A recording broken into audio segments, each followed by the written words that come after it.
고전 맛집을 찾아주신 청취자 여러분 반갑습니다. 오늘은 아주 특별한 이야기를 준비했습니다. 혹시 반지의 제왕이나 어벤져스 좋아하시나요? 아, 그럼요. 요즘에 그런 이야기 싫어하는 사람 잘 없죠. 그렇죠. 오늘 들려드릴 이야기가 바로 그런 현대 판타지, 슈퍼히어로 이야기의 아주 먼 조상격인 작품입니다.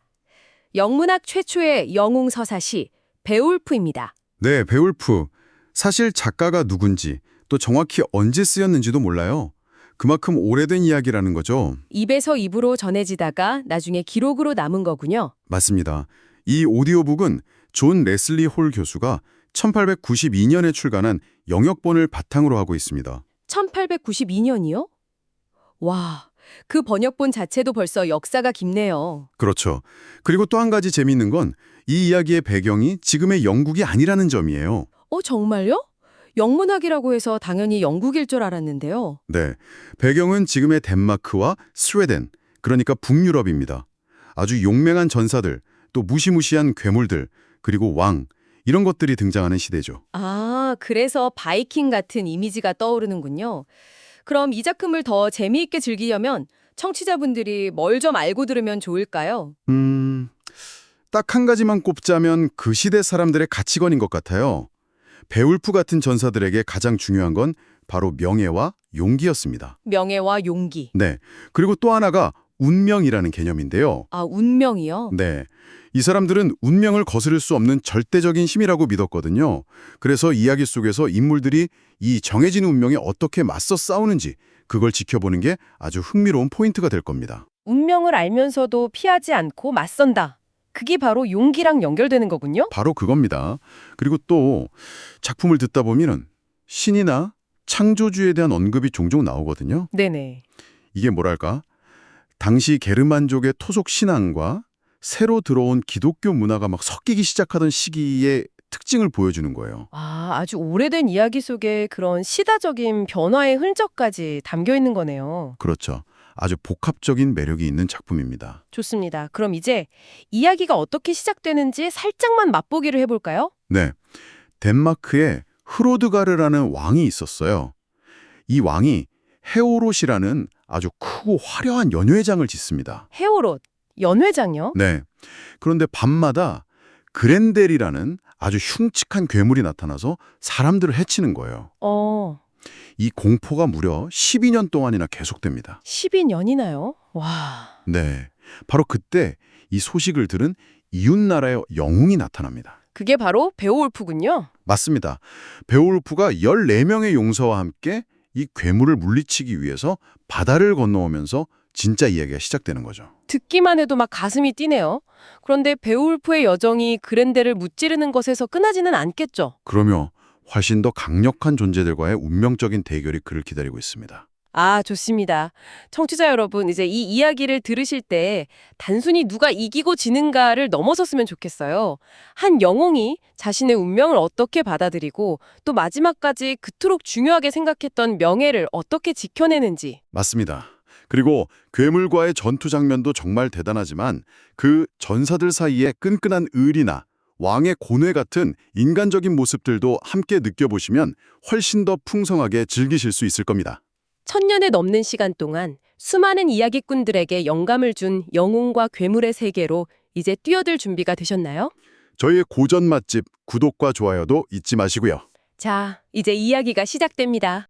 옛날 옛적 덴마크에는 스킬드 스케핑이라는 전설적인 왕이 있었다. 그는 어릴 때 배에 실려온 고아였지만 자라서는 주변 나라들을 모두 무릎 꿇린 위대한 정복자가 되었다. 시간이 흘러 스킬드 왕이 세상을 떠날 때가 되었다. 신하들은 왕의 유언대로 그를 배에 태워 바다로 떠나보냈다. 배에는 온갖 보물과 무기가 가득 실려 있었고 왕은 깃발 아래 고요히 누워 미지의 세계로 흘러갔다. 그의 후손들도 훌륭하게 나라를 다스렸고 그중 흐로스가르가 왕위에 올랐다. 하루스가르 왕은 전쟁에서 승승장구했고 따르는 부하들도 점점 많아졌다. 여봐라, 세상에서 제일 크고 멋진 연회장을 지어라. 거기서 내 부하들에게 보물을 나눠주고 매일 축제를 열 것이다. 왕의 명령에 따라 거대한 건물이 완성되었다. 그 이름은 헤오로트어였다. 헤오로트에서는 매일 밤 파티가 열렸고 웃음소리와 하프 연주 소리가 끊이지 않았다. 하지만 어둠 속에서 그 소리를 듣고 끔찍하게 질투하는 괴물이 하나 있었다. 그 녀석의 이름은 그랜델. 늪지대에서는 끔찍한 괴물이었다. 그랜델은 사람들이 행복해하는 꼴을 도저히 봐줄 수가 없었다. 모두가 잠든 깊은 밤, 그랜델이 헤오로트를 습격했다. 그랜델은 자고 있던 전사 30명을 순식간에 낚아채 자신의 소굴로 끌고 가서 잡아먹었다. 다음 날 아침 연회장은 피바다가 되었고 사람들의 울음소리로 가득 찼다. 아이고, 이게 무슨 날벼락이야. 내 아끼는 부하들이. 그날 이후로 그랜델은 밤마다 찾아와 살육을 저질렀다. 그렇게 무려 12년이라는 긴 시간이 흘렀다. 화려했던 헤오로트는 텅 빈 유령의 집이 되고 말았다. 흐로스가르 왕의 슬픈 소식은 바다 건너 게아트족의 땅까지 전해졌다. 게아트족의 왕 히게라크의 조카이자 당대 최고의 힘을 자랑하는 영웅 베올프가 이 소식을 들었다. 덴마크의 왕이 괴물 때문에 곤경에 빠졌다고? 내가 가서 도와줘야겠어. 베올프는 가장 용감한 전사 14명을 뽑아 배에 올랐다. 자, 출발이다. 그 괴물 녀석, 내가 박살내주마. 배는 새처럼 빠르게 물새를 가르며 나아갔고 딱 24시간 만에 덴마크 해안에 도착했다. 해안을 지키던 덴마크 경비병이 낯선 배를 보고 창을 겨누며 달려왔다. 멈춰라. 너희는 누구냐? 무기를 잔뜩 들고 남의 나라에 허락도 없이 들어오다니. 나는 이곳을 지키는 파수꾼이다. 스파이가 아니라면 당장 신분을 밝혀라. 경비병은 베올프의 덩치와 방당한 기세에 내심 놀란 눈치였다. 진정하시오. 우리는 게아트족이고 히겔라크 왕의 부하들이오.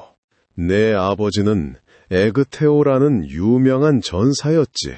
아마 들어봤을 거요. 우리는 나쁜 뜻으로 온 게 아니오. 당신네 왕인 흐로스가르님을 도보러 왔소. 듣자 하니 밤마다 나타나는 괴물 때문에 골머리를 앓고 계신다던데 내가 해결책을 알고 있어. 경비병은 베올프의 말에서 진심을 느꼈다. 말뿐인지 실력인지는 두고 봐야겠지만 일단 믿어보겠소. 어서 가시오. 내가 길을 안내하리다. 배는 우리 부하들이 잘 지켜줄 테니 걱정 말고. 일행은 황금빛으로 번쩍이는 거대한 건물 헤오로트를 향해 걸어갔다. 긴전 앞에 도착한 베올프와 부하들은 무기와 방패를 벽에 기대어 놨다. 그때 흐로스가르 왕의 신하인 울프가르가 그들에게 다가왔다. 당신들은 어디서 온 전사들이요? 그 갑옷과 투구를 보니 보통 내기가 아닌 것 같군요.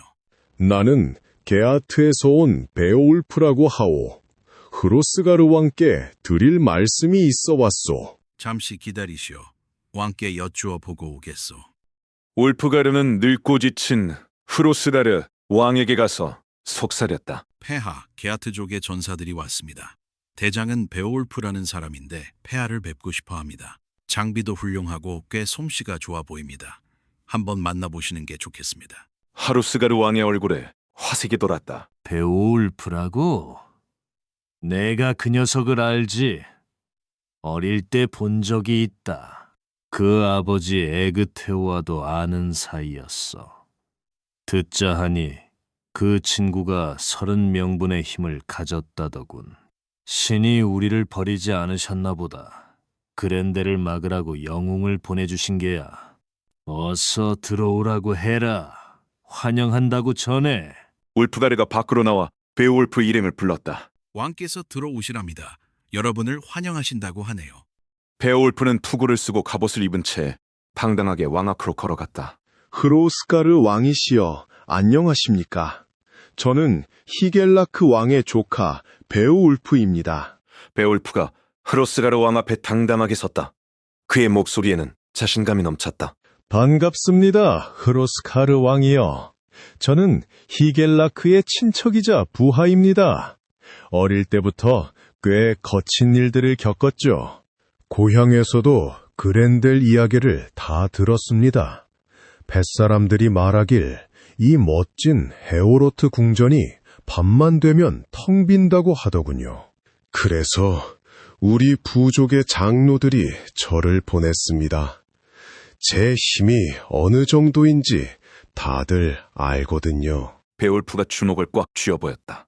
제가 피투성이가 되어 거인족 5명을 때려 눕히고 밤바다에서 괴물들을 처치하고 돌아왔을 때를 그들이 직접 봤으니까요. 이번엔 그랜델 차례입니다. 그 괴물 녀석과 단둘이서 결판을 내겠습니다. 왕이시여, 딱 한 가지 부탁이 있습니다. 저와 제 부하들만 이 궁전을 지키게 해주십시오. 주변의 전사들이 술렁거렸다. 듣자 하니 그 괴물은 무기를 안 쓴다면서요.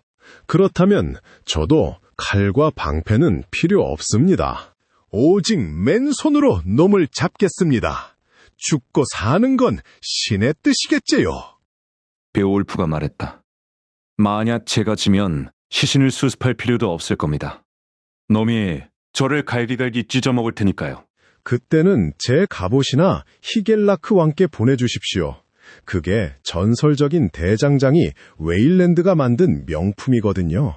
흐로스가르 왕이 감격한 표정으로 베올프를 바라봤다. 오, 베울프여, 우리를 구하러 와주었구나. 사실 네 아버지 에그테오도 내가 좀 도와준 적이 있지. 왕의 얼굴에 그림자가 드리워졌다. 그랜델이 내 부하들에게 한 짓을 말하려니 가슴이 찢어진다. 내 근위대는 거의 전멸했다. 술 취한 전사들이 밤마다 호기를 부리며 그랜델을 기다렸지만 아침에 보면 궁전이 온통 피바다였지. 하지만 이제 자네가 왔으니 희망이 보여. 자, 앉아서 연회를 즐기게나. 기아트족 전사들을 위해 자리가 마련되었고 술잔이 돌기 시작했다. 그때 구석에 앉아있던 한 남자가 비꼬는 말투로 입을 열었다. 그는 왕의 신하인 운페르스였다. 베오울프의 명선이 못마땅한 눈치였다. 잠깐, 너 혹시 브레카랑 수영 시합했다가 졌다는 그 베올프냐? 객기 부리면서 넓은 바다로 뛰어들었다지? 다들 말렸는데도 굳이 가서 목숨을 걸었다며? 일주일 동안 헤엄쳤다는데 결국 브레카가 너보다 힘이 세서 이겼잖아. 브레카는 무사히 고향으로 돌아가서 족장이 되었는데 너는 뭐 했냐? 브레카한테도 졌으면서 그랜델을 밤새 기다리겠다고? 꿈 깨라. 넌 살아남지 못할 거다. 베올프가 차가운 눈빛으로 운페르스를 쏘아보았다. 운페르스, 맥주를 너무 많이 마신 거 아냐? 헛소리를 길게도 하는군. 진실은 이렇다.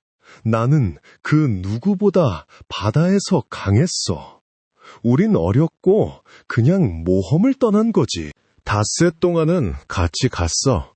칼을 들고 고래들로부터 서로를 지켜주었지. 근데 거친 폭풍이 우리를 갈라놓았다. 베올프의 목소리가 점점 고조되었다. 그때 바다 괴물들이 나를 덮쳤어.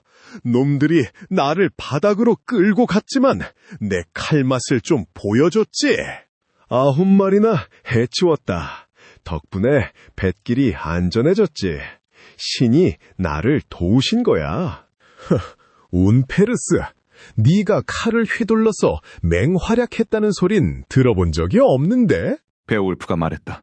오히려 네가 네 형제들을 죽였다는 소문은 들었다. 넌 지오킴 확정이야. 똑똑한 척 해봤자 소용없어. 네가 그렇게 용감했다면 그랜델이 여기서 이렇게 설치고 다니지도 않았겠지. 하지만 이제 내가 보여주겠다. 내일 아침 해가 뜨면 너희는 다시 마음 편히 술을 마실 수 있을 거야. 흐로스가르 왕은 베올프의 결의에 찬 말에 껄껄 웃었다. 그때 왕비 웰스소가 우아하게 등장했다. 그녀는 왕에게 먼저 술잔을 고마고 전사들에게도 술을 따라주었다. 신이시여 감사합니다. 우리를 도와줄 영웅을 보내주셨군요. 왕비가 베올프에게 술잔을 건넸다. 베올프는 잔을 받으며 다시 한번 맹세했다. 왕비님, 저는 이 일을 해내거나 아니면 여기서 죽을 겁니다. 진짜 영웅이 뭔지 보여드리죠. 밤이 깊어지자 왕과 왕비는 침소로 들어갔다. 넓은 홀에는 베올프와 그의 부하들만 남았다. 자, 다들 갑옷 벗고 편하게 있어. 베올프는 갑옷과 투구를 벗고 명검까지 부하에게 맡겼다. 난 칼 따위 안 쓴다. 그렌델 녀석이랑 정정당당하게 힘 대 힘으로 붙을 거야. 전사들은 자리에 누웠지만 다들 긴장해서 잠들지 못했다.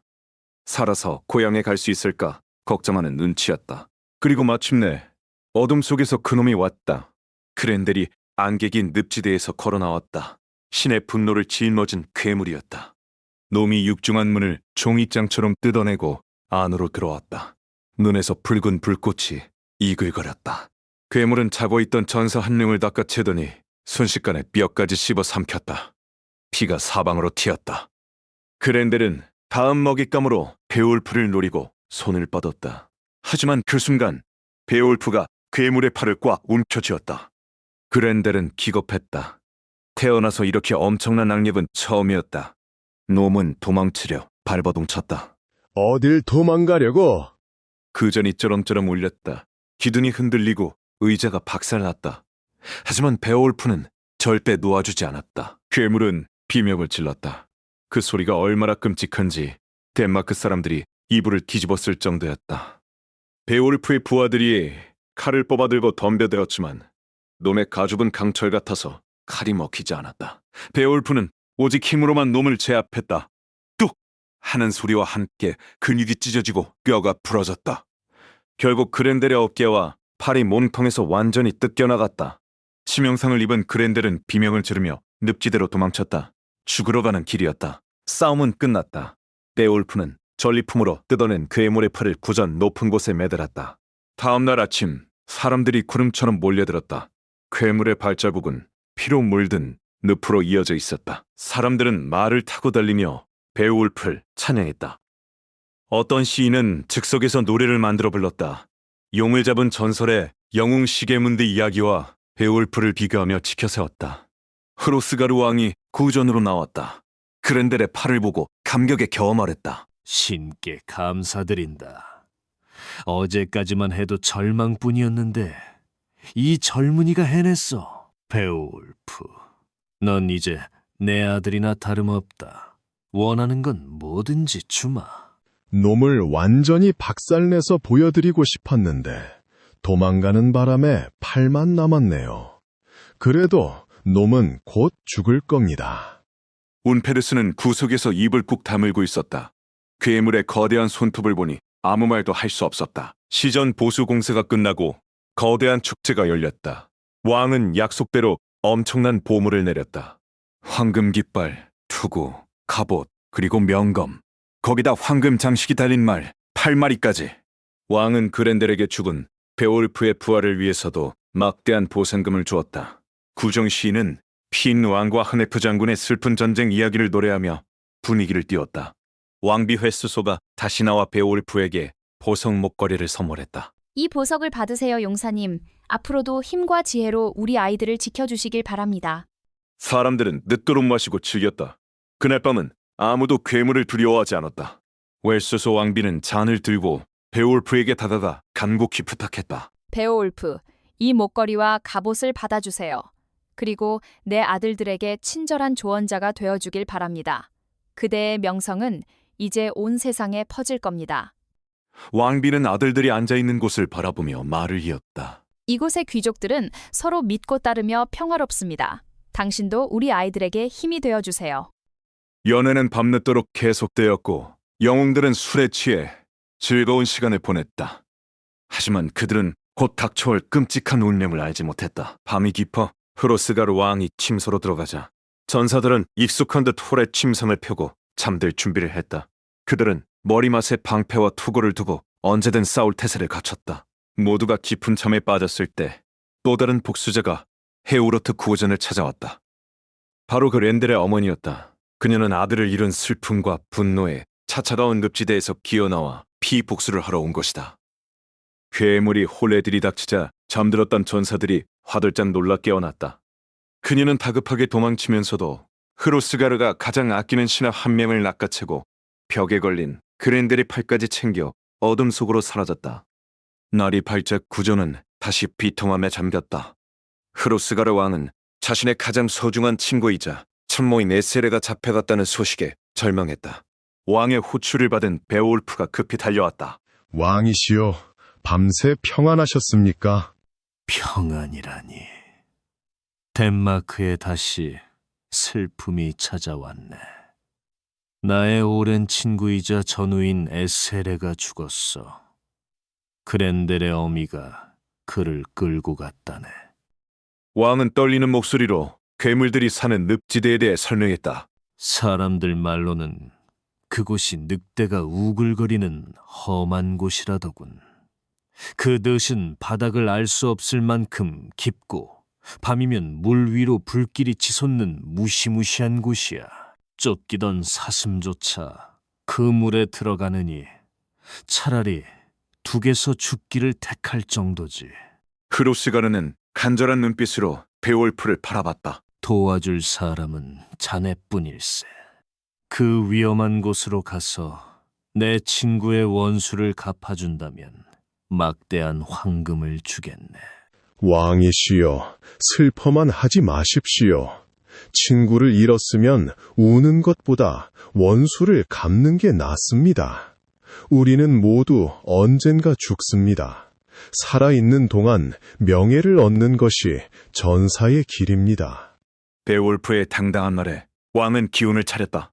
그들은 곧바로 말을 타고 괴물의 발자취를 쫓아 늪지대로 향했다. 음산한 숲을 지나 도착한 늪지대는 빛빛으로 끓어오르고 있었다. 절벽 위에는 에세레의 머리가 놓여 있어 모두를 경악하게 했다. 물속에는 끔찍한 바다뱀과 괴물들이 우글거렸다. 베올프가 활을 쏘아 그중 한 놈을 죽이자 나머지 놈들이 놀라 달아났다.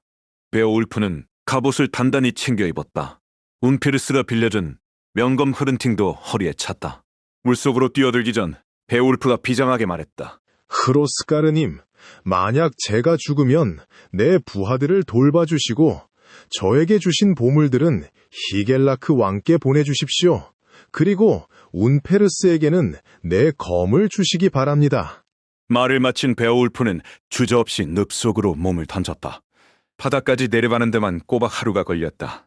그렌델의 어머니는 침입자를 감지하고 베올프를 낚아채 자신의 소굴로 끌고 갔다. 동굴라는 물이 없어 숨을 쉴 수 있었지만 괴물과의 사투는 치열했다. 베올프는 명검 흐른팅을 휘둘러 괴물의 머리를 쳤다. 하지만 이게 웬일인가? 천하의 명검 흐른팅이 괴물의 가죽을 뚫지 못하고 튕겨나갔다. 칼날이 듣지 않았다. 베올프는 칼을 집어 던지고 맨주먹으로 덤벼들었다. 괴물의 어깨를 잡고 바닥에 매다 꽂았지만 괴물 역시 만만치 않았다. 오히려 베올프가 미끄러져 넘어지자 괴물이 그 위에 올라타 단검으로 찌르려 했다. 절체절명의 순간이었다. 다행히 베올프의 튼튼한 사슬 갑옷이 칼날을 막아주었다. 신이 그를 도운 것이 분명했다. 그때 베올프의 눈에 동굴 한 구석에 있는 거대한 검이 들어왔다. 고대 거인들이 만든 인간은 들기조차 힘든 전설의 무기였다. 베올프는 젖먹던 힘을 다해 그 거대한 검을 뽑아들고 괴물의 목을 향해 휘둘렀다. 서걱! 거대한 검은 단숨에 괴물의 목을 베어버렸다. 괴물은 바닥에 쓰러졌고 베올프는 승리의 기쁨을 맛보았다. 베올프는 동굴 안을 둘러보다가 구석에 죽어있는 그렌델의 시체를 발견했다. 그는 확인 사살을 위해 그렌델의 목까지 베어버렸다. 그 순간 괴물의 뜨거운 피 때문에 거인의 검날이 마치 얼음처럼 녹아내리기 시작했다. 남은 것은 화려한 검자루뿐이었다. 한편 늪지대 위에서 기다리던 흐로스가르와 신하들은 물 위로 피가 솟구치자 베올프가 죽었다고 생각했다. 왕은 슬프게 발길을 돌렸지만 베올프의 부하들은 혹시나 하는 마음에 자리를 뜨지 못했다. 하루 그때 베올프가 그렌델의 머리와 검자루를 들고 물 위로 솟구쳐 올랐다. 부하들은 환호하며 그를 맞이했다. 그렌델의 머리는 어찌나 무거운지 장정 4명이 창에 꿰어 겨우 들고 가야 했다. 히오로트 구전으로 돌아온 베올프는 왕과 왕비 앞에 그렌델의 머리를 내려놓았다. 모두가 그 광경에 넋을 잃었다. 왕이시여, 저희가 해냈습니다. 바다 밑에서 죽을 뻔했지만 신의 도움으로 거인의 검을 발견해 괴물을 처치했습니다. 베올프는 녹아버린 칼날 대신 남은 황금 검자루를 왕에게 바쳤다. 흐로스가르 왕은 그 고대의 유물을 신기하게 바라보았다. 왕은 깊은 생각에 잠기더니 베올프를 향해 진지하게 조언을 시작했다. 베올프, 자네는 정말 대단한 영웅일세. 하지만 내 말을 명심하게. 옛날 헤레모드 왕처럼 힘만 믿고 교만해져서는 안 되네. 왕의 목소리에는 인생의 깊은 지혜가 담겨 있었다. 사람이 너무 잘 나가면 자만이 싹트기 마련이지. 하지만 기억하게, 영원한 것은 없어. 질병이든 칼이든 늙음이든 결국 죽음이 자네를 덮칠 걸세. 나도 50년간 태평성대를 누렸지만 한순간에 그랜델 같은 재앙을 맞지 않았나. 다음날 아침 베올프는 떠날 채비를 했다. 그는 움페르스에게 흐른 팅검을 돌려주며 비록 싸움에는 도움이 안 됐지만 좋은 칼이라며 고맙다고 말해주는 베인베의 면모를 보였다. 왕이시여, 이제 저희는 히겔라크 왕께 돌아가려 합니다. 만약 왕께서 위험에 처하시면 언제든 천척의 배를 이끌고 달려오겠습니다. 자네는 정말 지혜롭고 강인하군. 만약 히겔라크 왕에게 무슨 일이 생긴다면 게아트족의 왕으로 자네만 한 사람이 없을 걸세. 이별의 순간 후로스가르 왕은 눈물을 흘리며 베올프를 껴안았다. 늙은 왕은 이 영웅을 다시는 못 볼 것 같은 예감이 들었기 때문이다. 베올프 일행은 많은 보물을 싣고 배에 올랐다. 순풍을 타고 바다를 건넌 그들은 무사히 고향 게아트 땅에 도착했다.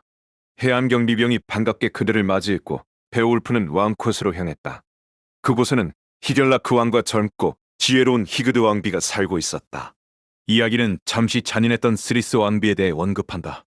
그녀는 자신의 얼굴을 쳐다보는 남자들을 사형시키는 무서운 여자였지만 오파 왕과 결혼한 뒤에는 훌륭한 왕비가 되었다고 한다. 다시 현재로 돌아와 베올프는 히겔라크 왕 앞에 섰다. 왕은 조카가 살아서 돌아온 것을 진심으로 기뻐했다.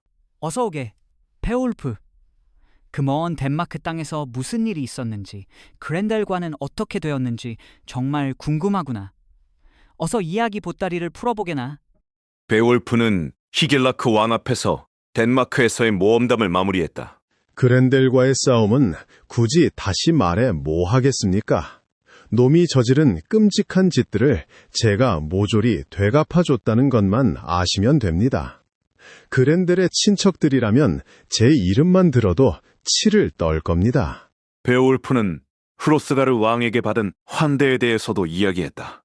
흐로스가르 왕께서는 저를 친아들처럼 대해주셨습니다. 연회장에서는 웃음이 끊이지 않았죠. 그리고 왕비께서도 저를 극진히 대우해 주셨습니다. 그는 잠시 표정을 굳히며 덴마크 왕의 딸 프레아웨어에 대한 이야기를 꺼냈다. 공주가 잉겔드라는 왕자와 약혼했더군요. 두 나라 사이에 해묵은 원한을 결혼으로 풀어보려는 속셈이겠죠. 옛날부터 흔히 쓰는 방법 아닙니까? 당시에는 전쟁을 멈추기 위해 적대적인 가문의 자녀끼리 결혼시키는 평화의 맹약이라는 관습이 있었다. 하지만 베오울프는 이것이 헛된 희망임을 꿰뚫어 보고 있었다. 하지만 신부의 얼굴이 아무리 예쁘다 한들 묵은 원한이 그렇게 쉽게 풀리겠습니까? 창끝은 잠시 멈출지 몰라도 원한은 금방 다시 끓어오르는 법입니다. 그는 결혼식 연회에서 벌어질 일을 마치 눈앞에서 보듯 생생하게 예언했다. 결혼식장에서 늙은 전사 하나가 신랑 측 사람이 차고 있는 칼을 보고 눈이 뒤집힐 겁니다.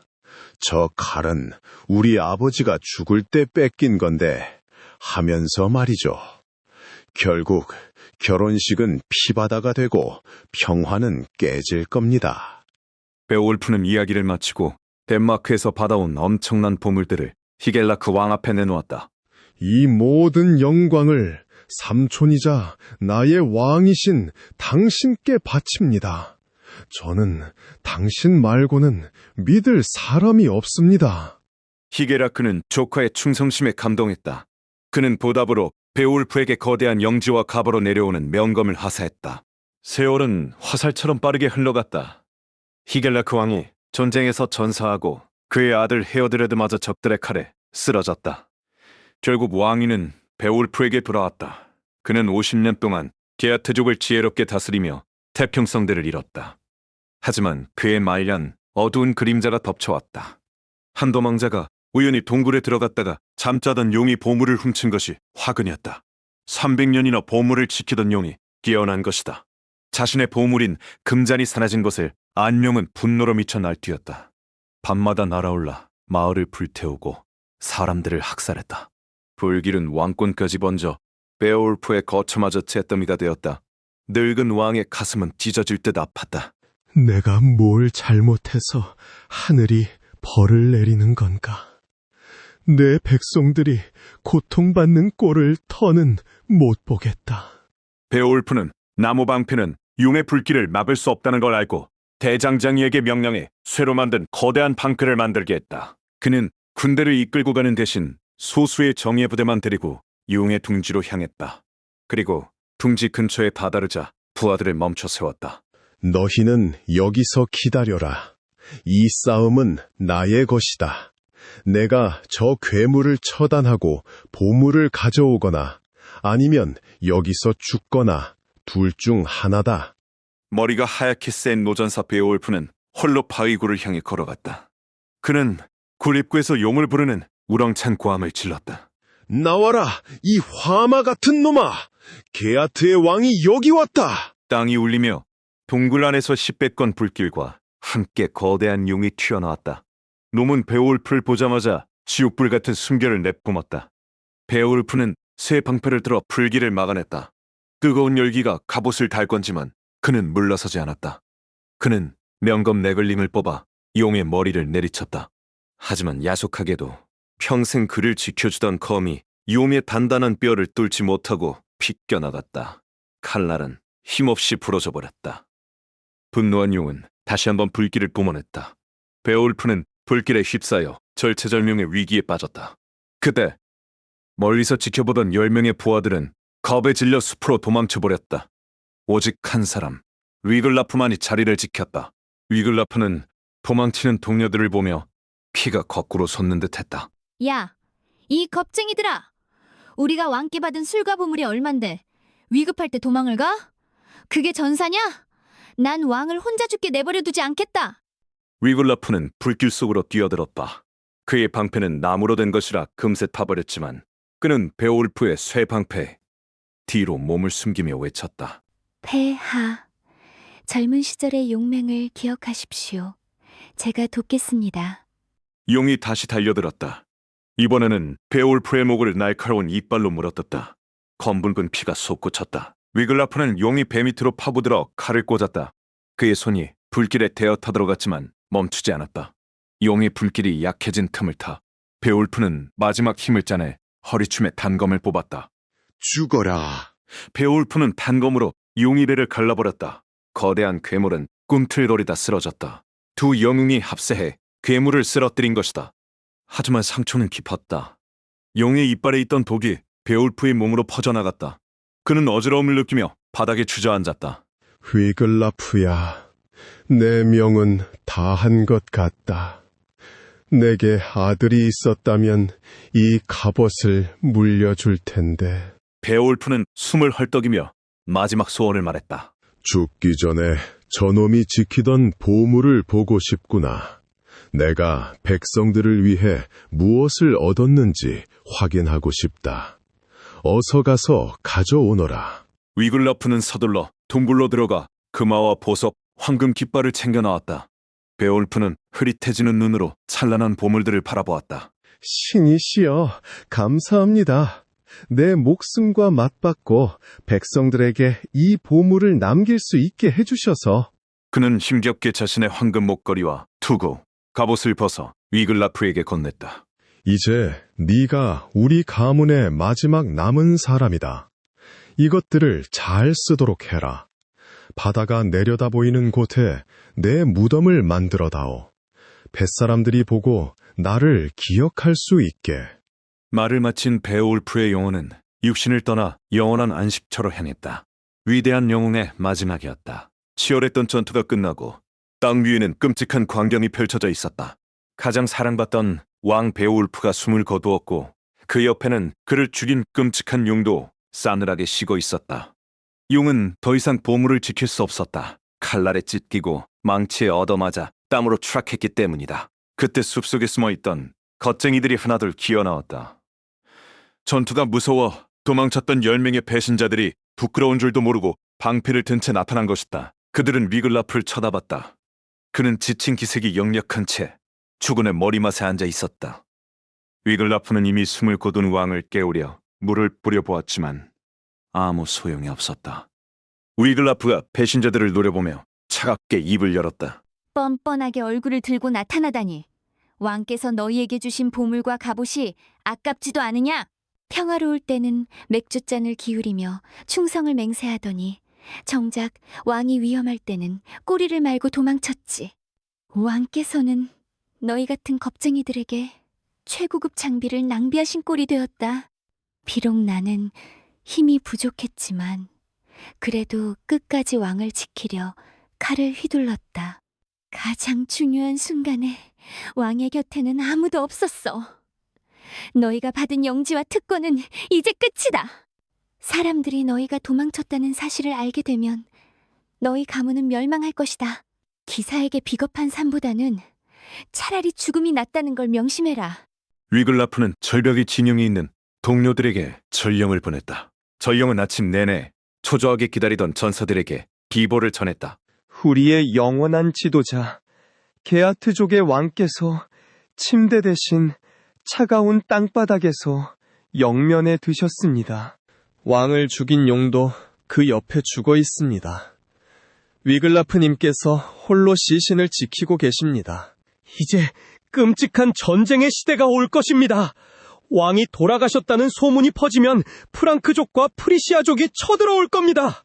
전령은 과거에 끔찍했던 전쟁들을 떠올리며 몸서리쳤다.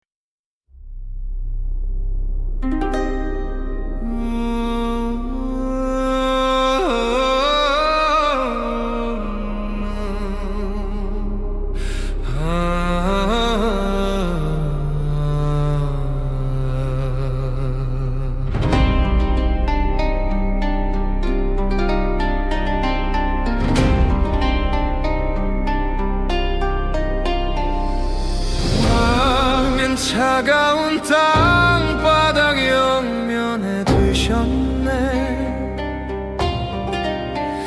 용과 함께 쓰러진 게아트의 빛. 위글라프 홀로 지키는 시신 곁에 슬픔이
전령이 말했다.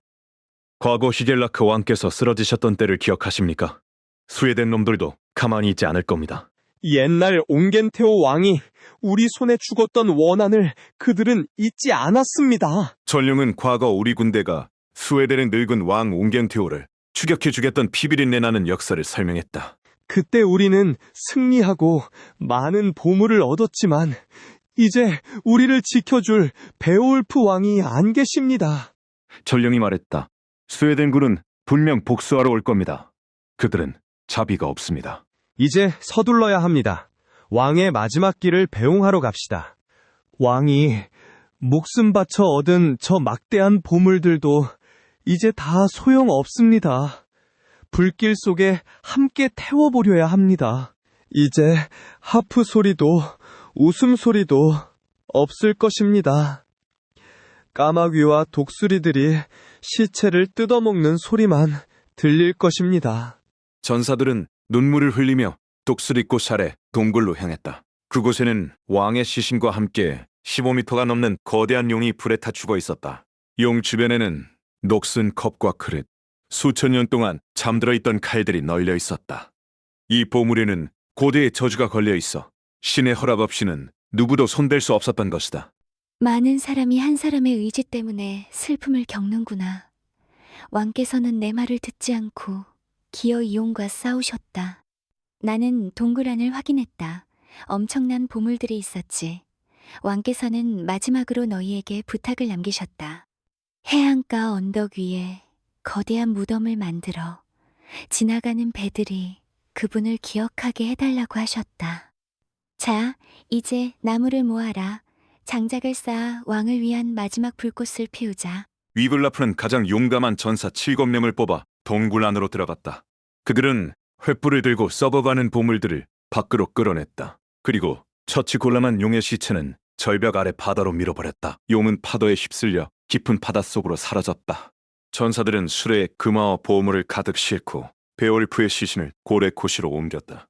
게아트 사람들은 왕의 명령대로 튼튼한 장작더미를 쌓아 올렸다. 그 위에 투구와 방패, 빛나는 갑옷을 걸어 장식하고 한가운데에 살아가는 왕을 눕혔다. 검은 연기가 하늘로 치솟았고 불길은 왕의 육체를 삼켰다. 사람들의 통곡 소리가 불타는 소리와 뒤섞였다. 늙은 여인 하나가 머리를 풀어 헤치고 노래를 불렀다. 그녀는 다가올 침략과 살육, 노예가 될 운명을 슬퍼하며 울부짖었다. 장미가 끝나고 열흘 동안 사람들은 거대한 무덤을 쌓았다. 멀리 바다에서도 보일 만큼 높고 거대한 탑이었다. 그들은 용의 동굴에서 가져온 막대한 보물을 다시 무덤 속에 묻었다. 그 황금들은 전에도 쓸모없었고 지금도 여전히 땅속에서 쓸모없는 채로 남게 되었다. 12명의 귀족 전사들이 말을 타고 무덤 주위를 돌며 왕을 기리는 노래를 불렀다. 그들은 베올프가 얼마나 위대한 왕이었는지, 얼마나 강력한 전사였는지 이야기했다. 그들은 입을 모아 말했다. 그는 이 세상 왕들 중에서 가장 너그럽고 가장 친절하며 백성을 가장 아꼈던 왕이었다고. 그리고 누구보다 명예를 소중히 여겼던 진정한 영웅이었다고. 이것으로 위대한 영웅 베올프의 이야기는 끝이 난다.